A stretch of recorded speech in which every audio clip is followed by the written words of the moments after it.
Yung dalawang klase ang kamatayan ng tao. Isang kamatayan na mahalaga sa Diyos.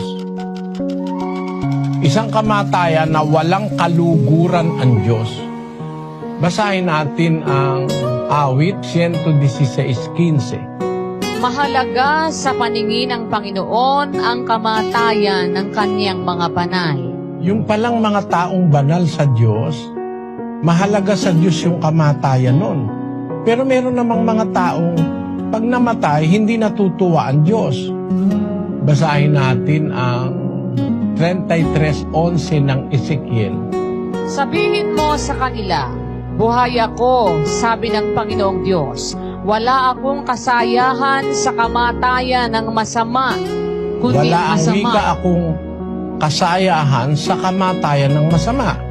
Pero pag matuwid ang namamatay, nasasayahan pa ang Diyos. Kasi naililigtas niya na yung matuwid sa hirap, na pagpapahinga niya na. Kaya pagka namatay ang isang tao, pagka matuwid, ibig sabihin pinagpapahinga na siya ng Panginoon. Basahin natin yung 14 ng Apokalipsis. At narinig ko ang isang tinig na mula sa langit na nagsasabi, isulat mo, mapapalad ang mga patay na nangamamatay sa Panginoon mula ngayon. Oo, sinasabi ng Espiritu, upang sila'y magpahinga sa kanilang mga gawa, sapagkat ang kanilang mga gawa ay sumusunod sa kanila. Ang isang paraan kaya kinukuha ng Diyos ang tao na mamatay dahil para magpahinga na sila sa kanilang gawa.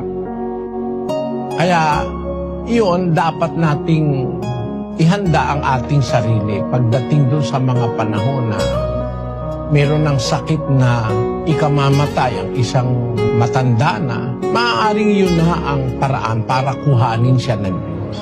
Kahit ano pang tawag mo sa Diyos, kahit ano pang pakiusap mo, pag itinakda ng Diyos yun, hindi mo yun maiiwasan. 8:8 ng Ecclesiastes. Walang tao na may kapangyarihan sa Espiritu upang umigil ng Espiritu, ni walang kapangyarihan siya sa kaarawan ng kamatayan. Wala nang kapangyarihan ang tao sa kaarawan ng kamatayan.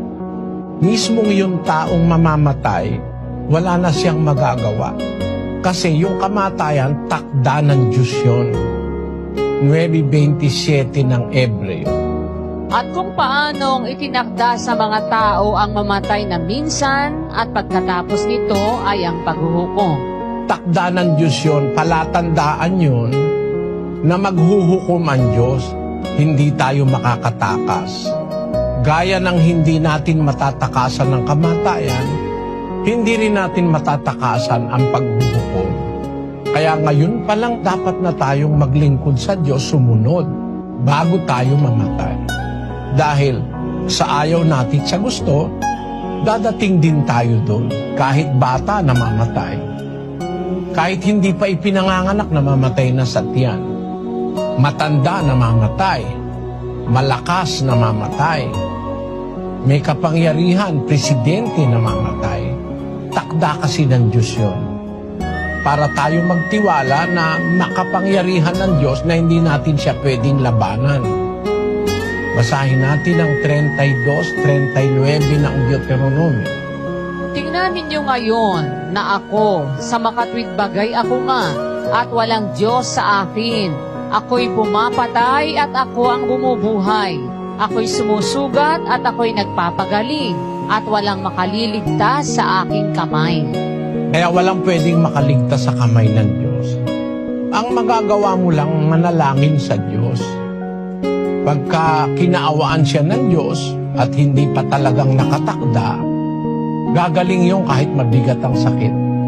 Pero pag nakatakda na siya, kahit ano naman ang gawin mo, kahit umanib ka pa sa totoong relihiyon, hindi mo na mapipigil yun.